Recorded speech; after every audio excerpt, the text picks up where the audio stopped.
Dr. Zoltán Kodály, the eminent composer and conductor, during a rare United States appearance, was at the University of California, Santa Barbara, on August 2nd and 3rd, 1966, to preside over a conference of music educators from the Western states. Born in 1882, Dr. Kodály began his music career when he and fellow student Béla Bartók rebelled against the academism of the Deutscher Kulturkampf at the Budapest Conservatory. In 1906, they published 20 Hungarian folk songs, the result of an intensive study of their native Hungarian music. The first American performance of Dr. Kodály's choral work, Missa brevis in tempora balli, was during his tour of the United States in 1946-47, when, on January 26, 1947, he conducted the chancel choir of the National Presbyterian Church, Washington, D.C. Portions of the Missa brevis heard on this program are from the chancel choir's performance on the 4th anniversary of the occasion. Dr. Kodály is interviewed by Dr. Erno Daniel, professor of music at the University of California, Santa Barbara, and director of the Santa Barbara Symphony. Dr. Kodály is a very great composer, unquestionably, in the history of contemporary music. How did you become interested? And how did you become involved as a composer in the course of music education in the primary schools, as a part of the general education? Because I detected more and more that we, these so-called highbrow musicians, are quite alone in the world. We have no public. We make music for each other. And so I thought that since music is not a toy for very few selected people, but music is a spiritual food for everybody, so I thought how we could enlarge the public of the serious music, which is called highbrow music, but I think that is only the true music, what is called highbrow. So my attention was almost directed to the primary schools, and I detected that nothing happens there which would be able to introduce general people in music understanding. And I thought on the education of ancient Greeks, where music was one of the chief subjects of general education, which lived forth in the Middle Ages or the universities, the septem artes liberales. Music was also an important part of general education, which in modern times disappeared entirely. Yes. So I studied more and more what to make, what could we make to improve that, and to make more people accessible to good music. Actually, when do you begin the education in music for the child?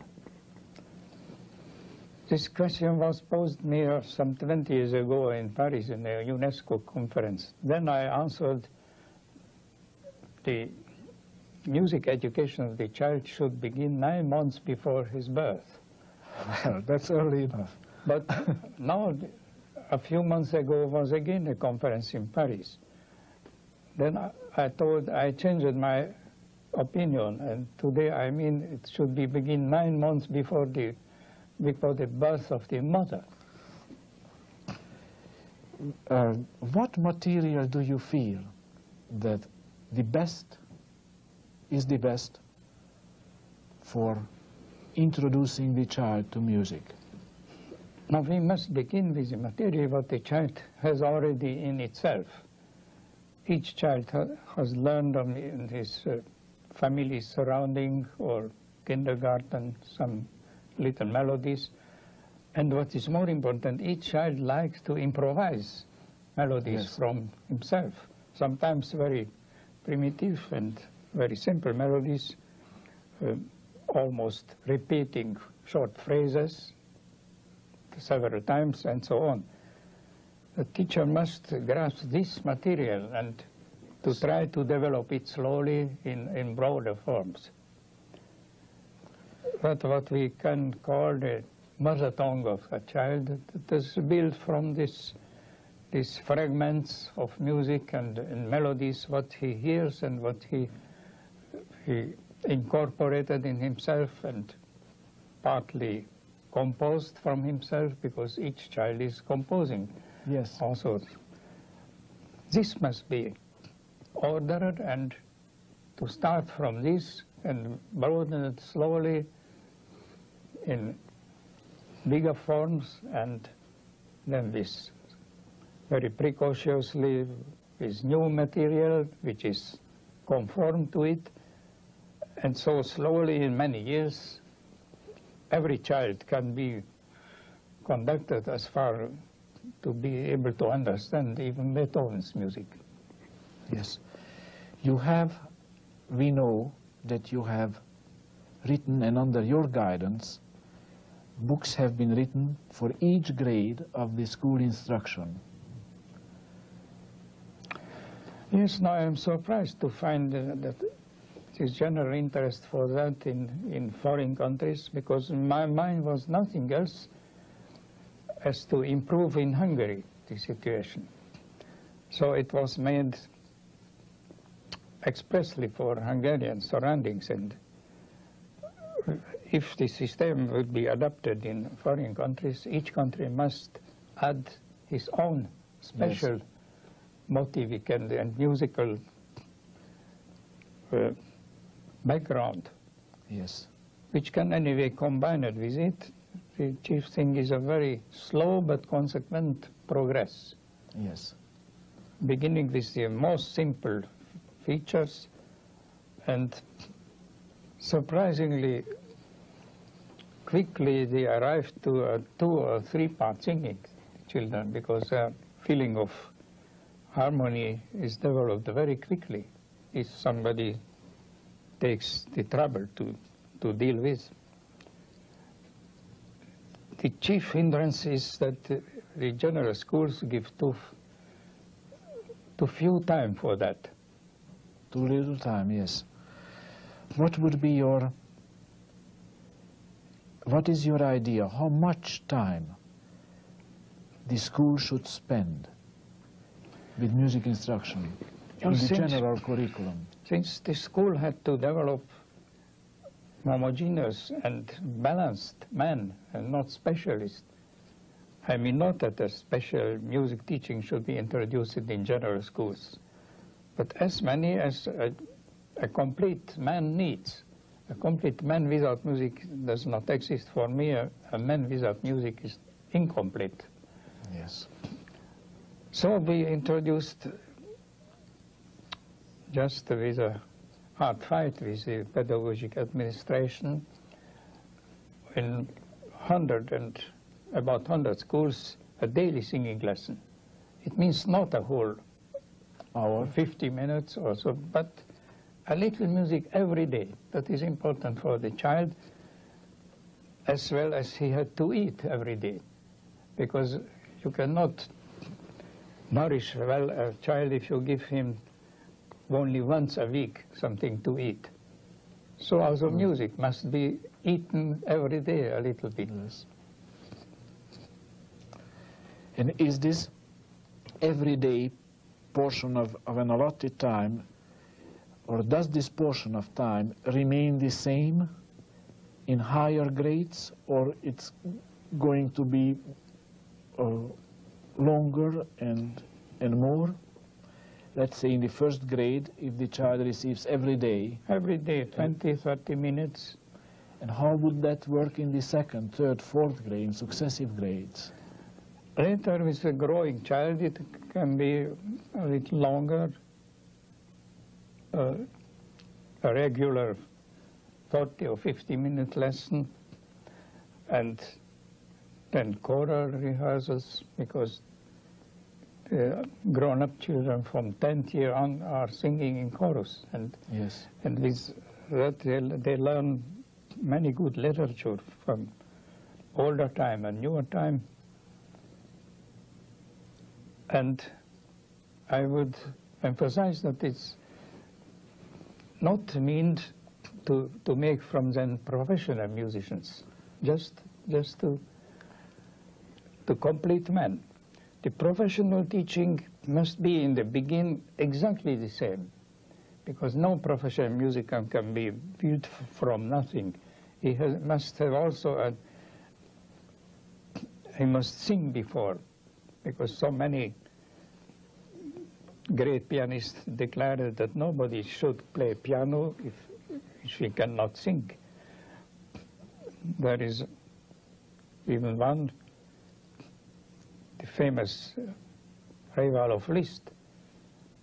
He wrote that he taught 5 years with an Italian singing teacher.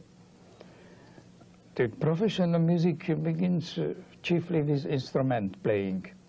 Now in those schools, instruments are not obligatory, but after 8 or 9 years, most children want it to play.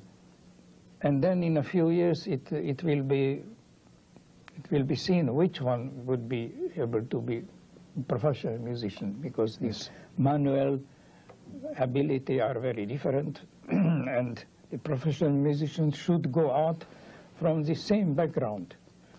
This is a very important point, that music should be a part of the general education. Yes. And regardless of someone who might be later on developing into a professional musician, every child should receive the same kind of basic education in music. That is.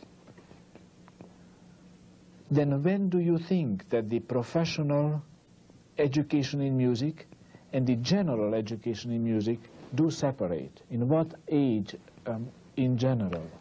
Now with instrument players, about the 10th years, it is already to see which one can be and should be become a professional, because his manual and body and all gifts are then clearly to see. And then after 14, they may go over to a special music school to be built to a professional.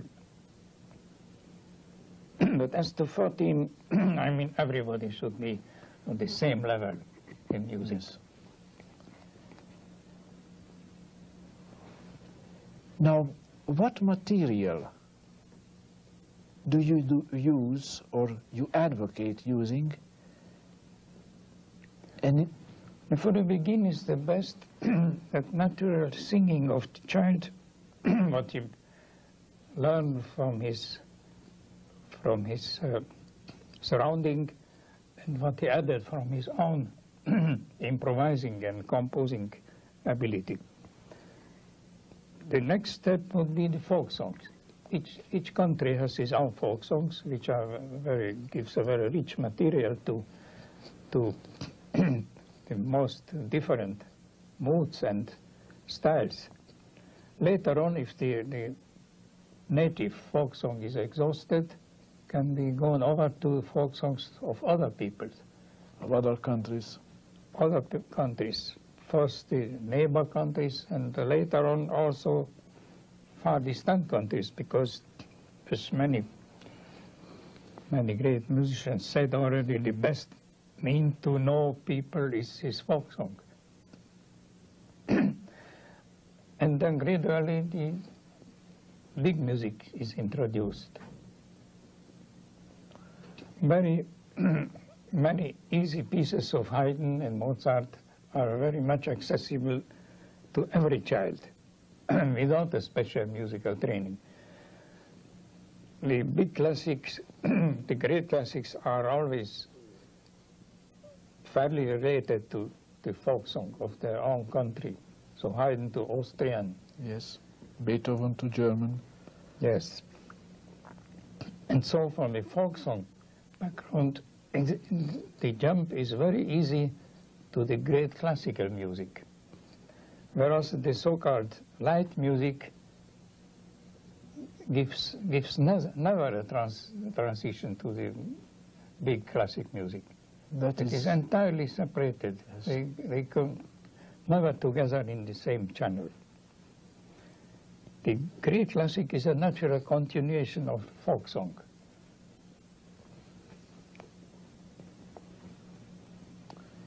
Now when it comes to the contemporary composer, how do you see his role in creating up-to-date contemporary material for the purpose which we are discussing?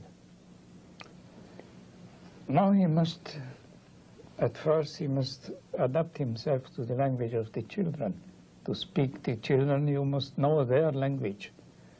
And he can only slowly and very cautiously introduce his own personality without remaining to the child an incomprehensible stranger.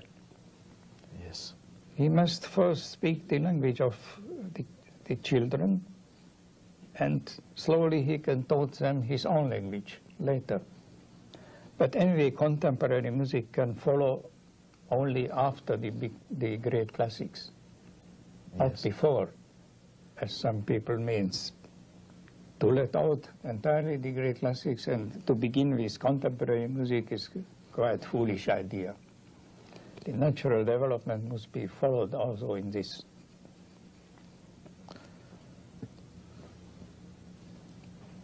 Being primarily interested in the instrumental end of it,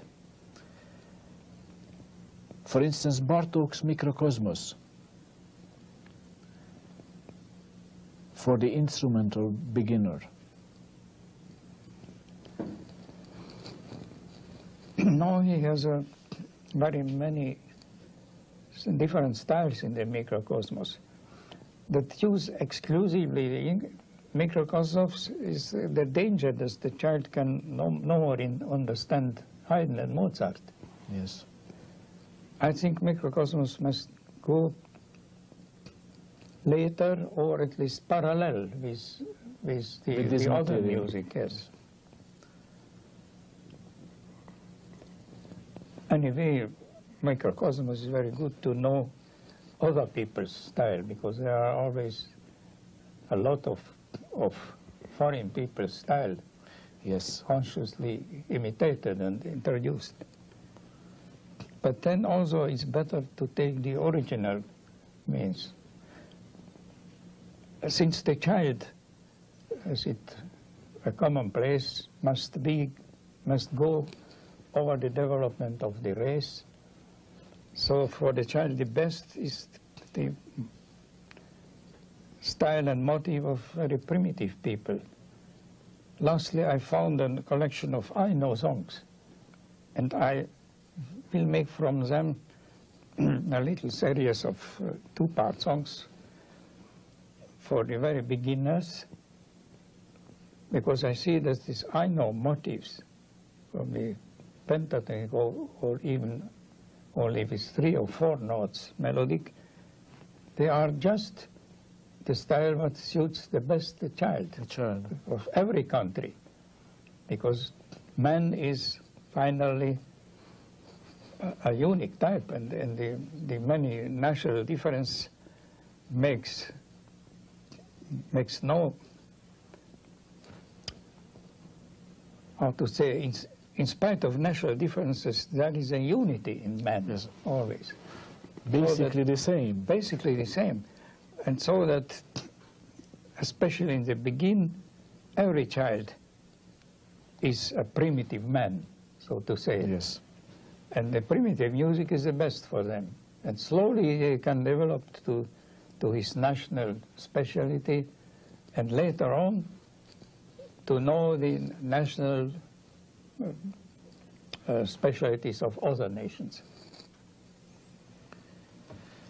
Now, how does the teacher's training the professional teacher, can serve this purpose the best? What should a teacher know? How should a teacher be trained that he might be able to go through, follow through with this kind of education in schools? That is the big question in every country. With us, Some 50 years ago, people began to think that a teacher of music in schools must have, nevertheless, some musical knowledge.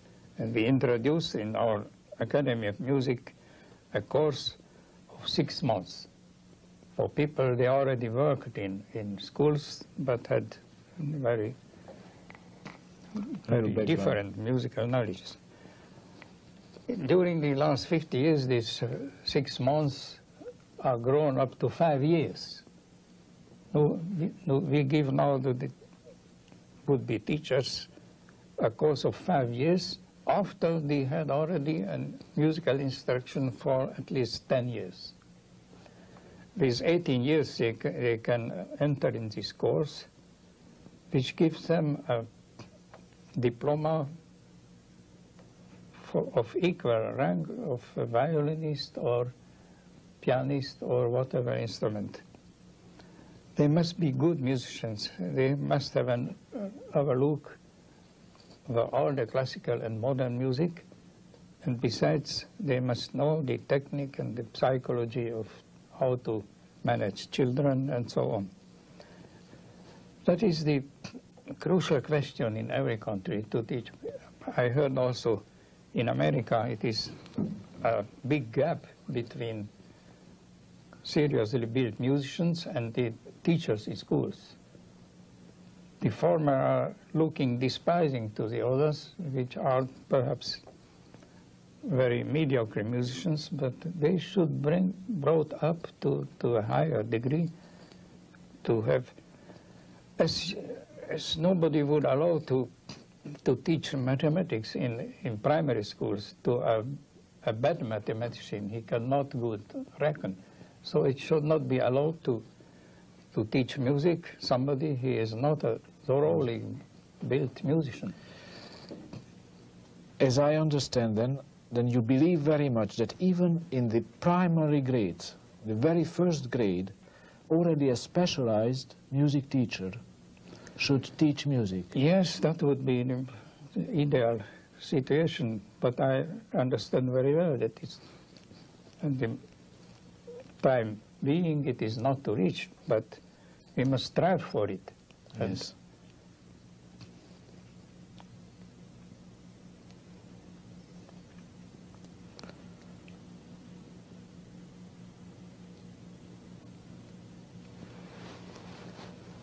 As you said that once about the composer, that a composer should not feel that when he's writing for the small, it is an easier task than writing music for big, sophisticated audiences, but just the opposite.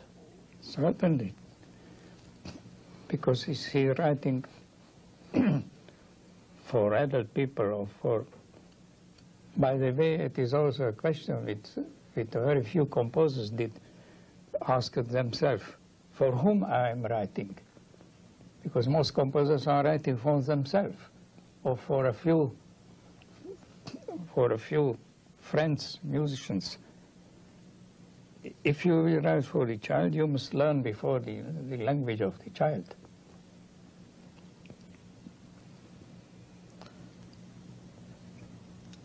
Who are in your judgment, some of the contemporary composers who are doing this well?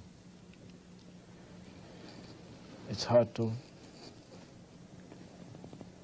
say. Now, you see, it happened that some composer never thought to write by purpose for children, and nevertheless many pieces of Haydn are very well suited for children. Why? Because he conserved in himself the soul of a child as to the, yes. the he remained a child. Age. Yes. So I can imagine that maybe existing some composer, good composer, he can never write for a child because he lost the childlike part of his soul. That's very beautifully said. And only those composers should try to write for children. then you feel that every great artist should have kept the yes. child in himself. She did also. So Beethoven's many themes are, Beethoven itself was, as to the last day, a big child in many, many things. And even the greatest are the best for the child. Yes. There is a beautiful saying,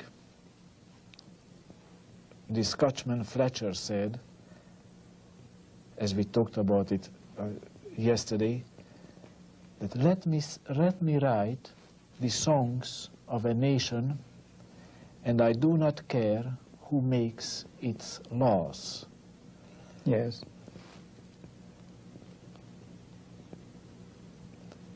That proves the tremendous influence of music over the general development of a child and of a nation. And of a nation, of adult men too. But no adult men are able to understand music if they did not learn it in childhood. Therefore is the big difficulty all over the world now to find listeners for music. Many music is produced and also good music, but no listeners, too few listeners, not enough listeners. Just as a listener must be educated. And where? Only in the general schools. It must be a curriculum of the general curriculum must be a part of the music. Now this might be a question which would be hard to answer, but how do you see the role of the university in developing and in helping to develop all these? No, in two directions. First of all, the university could philosophically and generally, in any way, so emphasize that music is indispensable for general education. And on the other side, the universities, especially American universities, has all music departments, could much contribute to the training. To train the future teachers of music in schools. So there is a philosophical and the practical, side of it. And in both areas the university can take could do very much. But this conference, of course, which starts tomorrow under your guidance and with you presiding, will do just that, we hope. To emphasize that the university is where the basic philosophy of all of these tenets should have a home, and at the same time the university is the place where the practical means and ways are being instilled in the teachers to create music